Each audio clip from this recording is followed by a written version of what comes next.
And welcome back to The Plank, presented by Ram. I'm Tom Corin. He's John Sable. And, of course, we've been talking about what was a really frustrating finish to a football game yesterday where the Buccaneers lost 31-30 to the Washington Redskins, a game that they should be sitting down at 3-3, but they're now 2-4. And I know the social stream's blowing up. That's for sure. Yeah, social stream. You just saw so many people tweeting and posting on Facebook their displeasure of the bad loss. Now it's time to check out that Ace social stream. And this is how people were reacting yesterday afternoon to that bad loss. Now, this meme popped up yesterday on Instagram thanks to our user Chris Goodman 187. Straight out of excuses. That's actually the play on from the movie Straight Outta Compton. He had some choice words in the post we obviously can't mention here, but safe to say he thinks Lovie Smith needs to get fired. And, Tom, you've been saying it for the last, 10 minutes or so. Put him on notice. Well, he's on notice. Yeah. He's not fired yet, but he's on notice. Well, you know what? People say, well, the Glazers, they're just going to wait. They're going to wait. What's the point of doing it now? What purpose is that going to serve? I don't know. I don't know. Do you know? Well, okay, but does anybody know what purpose it would serve to keep him or not keep him? Or maybe he's got some coaches that need a good kick, all right, because there's a problem somewhere, and it's in that coaching staff. There's definitely a hole and a problem in there. You're right. But when you look at the Glazers, would they fire him, whether it's in the middle of the season or at the end of the season? Think about it this way. How many coaches are you still paying? Well, they're paying Shiano, I believe. Gruden they're done with. Okay, what about Raheem? Oh, he's done. Okay, so... No, he's done. He was cheap. My point is, whether you get rid of him now or at the end of the year, you're still going to be paying at least 2 coaches still. Now, do you start completely over? I mean, I think we're kind of maybe overreacting just a little bit. You know what? I don't believe I am, because I'm a pretty patient guy. But then when I start seeing the same things over and over, fool me once, shame on me. Fool me twice, shame on you. Well, this is the third. Okay, so speaking of being kind about things, the gauntlet would have fell by now. Yeah. So I'm just seeing the same things over and over, and I don't know if the players are not smart enough to learn the system. I don't know whether or not the coaches are not teaching them the system. I don't know what the problem is, but that problem needs to be rectified because it ain't working. Well, look at it this way, too, real quick, before we get to a funny soundbite here with Kirk Cousins. You look at the personnel decisions. I mean, Lovie Smith had all the say in the personnel decisions in the last 2 years. You got to wonder if that's going to change. Oh, I don't know if it's going to change, because I think, he and Jason are pretty much in concert with that. And you got to remember, people are saying, well, we'll give him another year for the draft. Well, you got to remember, last year there were 3 key free agents, all right, that they signed for big money that are no longer with this football team. Yeah.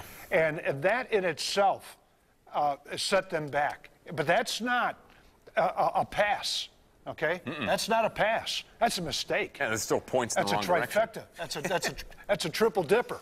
All right, and the fact is, you let a guy like Kirk Cousins beat you. Yeah, 317 yards. Kirk Cousins after the game, just a little bit excited. Take a look. You like that? You like that? Apparently, Kirk Cousins liked that. Apparently, he's been getting a little bit of heat, too, huh? You're in D.C. There's a lot going on there. You think it's bad here. You have a coach who's probably closer to the, getting off the edge there. Seeds even hotter than probably Lovie Smith and Gruden. And then you have, obviously, the collapse of RG3's career. I mean, Cousins, people are getting a little restless there in D.C., but, it's always worse for certain teams. Okay, well, now let's get the perspective from the other side of the field. We have Alex Parker, who is the executive sports producer with WJLA in Washington, D.C., on the line. And, Alex, I appreciate the time you're giving us here during the noon hour. And, God, you guys are lucky. Talk about playing a Tampa Bay Buccaneers team that just basically folded once again, in a little gift wrap victory for you guys.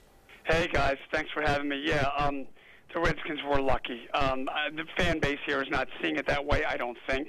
I think they're so gleeful after the biggest comeback win in the history of the franchise, 83 years, that they're, the glass is like half full today. But really, so many opportunities for the Redskins to lose the game, obviously 24-0. Even as you know, if Doug Martin, if Tampa scores a touchdown at the end there, they got first and goal from the 5, game over, 99% game over. Penalties. Tampa, I'm sure you've talked about this.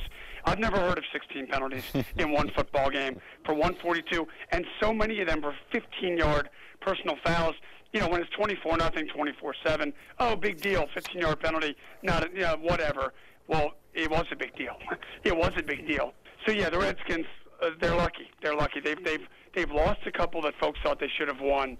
Yesterday, they won a game that 98% of the time you're going to lose that football game down 24-0. And even the way it ended late, if Doug Martin can score on that play or Tampa punches it in to go up 10, that game's over. But instead of the Redskins being 2-5 and in full meltdown mode, and we'd be on the Jay Gruden coaching watch today. We'd be camped out with microwave trucks waiting for what could have been the end of the Gruden era, honestly. Instead, folks are psyched. They've got a bye week. They're at New England next, but they got plenty of time to worry about that. They're 3-4 and relevant in the NFC East, which is just awful. Nevertheless, I guess better to be lucky than good. Yeah, Alex, John Sable here. You know, you mentioned that going into the bye week, perfect momentum for the Redskins with that NFC East struggling with Dallas and the Giants having some issues there too, and of course with Philadelphia last night. But when you look at this game, is the talk around town, around the team, more surprised at the fact that the Buccaneers on that one play call, which has been the talk around here, of not giving the ball to Doug Martin inside the 5 and then they settle for a field goal and give them to Charles Sims? Were you surprised, and were people really surprised about that play call? Because here, everyone keeps talking about that, not just because of that, but also because of the penalties. I think the folks here are just more smitten with the finish, and they're more, I don't know if they're that surprised about Cousins. I think a lot of folks think he can be really good. He beat the Eagles a few weeks ago with a comeback win late, and he did it yesterday. But then what they realize about Kirk Cousins is he can go out and throw 2 picks. This is the next game in the worst fashion, and when that happens, the Redskins lose. So there's this sort of on-again, off-again, I don't know if it's a love affair with Kirk Cousins, but I don't know that folks here are that concerned with the Tampa play call as they are smitten with Kirk Cousins, sort of shocked at the fact that the Redskins, who had been an awful third quarter and second half team so far, obviously played their best football, their only football, frankly, in the second half of that game. All right, Alex, I want to ask you as an outsider right now. I put Lovie on notice today.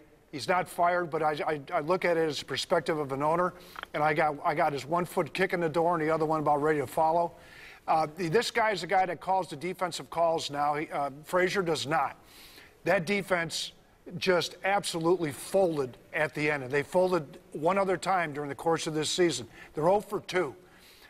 Your thoughts on Lovie Smith, and what do you perceive his position to be in the hot seat or not? Here in Washington, every coach is sort of on notice literally the minute they sign the contract. So we're sort of used to on notice. And just to go back to Jay for a moment, and then my thoughts on Lovie, had they lost this game and they're 2-5, and they're down 24-0 at home to Tampa, nothing against Tampa, but they're not New England and they're not Green Bay, I know that.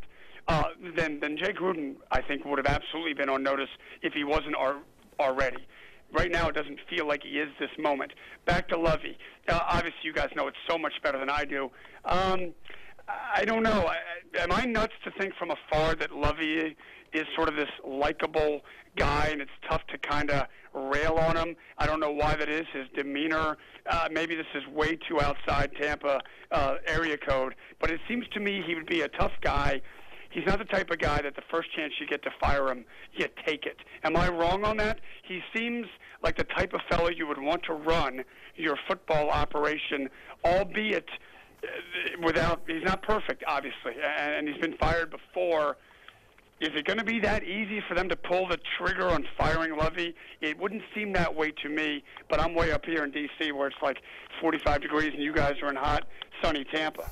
Yeah, we're 75 degrees. Yes, I thought I'd throw that in for you, Alex. Don't folks like Lovie down there or no? Yeah, I think most of the people do, but then, you know, the honeymoon ends like it does for everybody, Alex, and I think Lovie is, you know, being now sitting here at 2-4 instead of 3-3. And we thought the offense would be the problem. It's not. It's the defense, and he's total control of that defense. I think that the changing of the minds of people that might have given him a longer rope have shortened that rope. That's my thoughts anyway. You know what's shocking about this, and we've consumed this all of our adult and lives, plus when we were kids, how 1 week can sway everything. Lovie's in charge of the defense, yes. If they score that touchdown when they got first and goal on the 5, and you're 3-3, the defensive collapse is just sort of an afterthought. I think it would be an afterthought because winning is the only thing, to quote Vince Lombardi, obviously. Redskins at 2-5, it's a whole different animal than when I'm sitting in this town today and they're 3-4 and they're a game back. It's just shocking, and this is why I guess we love the NFL so much. There's only 16 of them, and literally every Sunday can change the complete demeanor and mood of a region. 16 places right now in America are bummed out. Alex, we wouldn't be having this We wouldn't be having this conversation if they scored there. We wouldn't be, no, we wouldn't. It wouldn't even be. Lovie probably isn't as much on notice as Tom wants him to be or suggested he is. If they just run the ball in, I thought to myself, I would have. Listen, hindsight's 20/20. And I know that they lost the game, Tampa. If I'm Tampa, I'm running on 4th and 1. And if the Redskins get the ball on their own, 1 foot line, and they got to go 70 yards to take a field goal, I'd rather take my shot at getting in on 4th down and just winning the game, period, as opposed to kind of, as soon as you kick the field goal, you kind of sensed, we know how this is going to end. Yeah, and I'm saying that from a Redskins perspective. I kind of thought, you know what, they're down 6, they're going to win this football game. Yeah, Alex, some people down here thought the same, but congratulations on the victory. And as always, thanks a lot for spending some time with us here on The Plank. Thank you, guys. Take care. All right, take care. Alex Parker from WJLA TV, the ABC affiliate, in Washington, D.C., and The Plank will return. Coming up, we got Matt McGuire. Yes, we do. We do.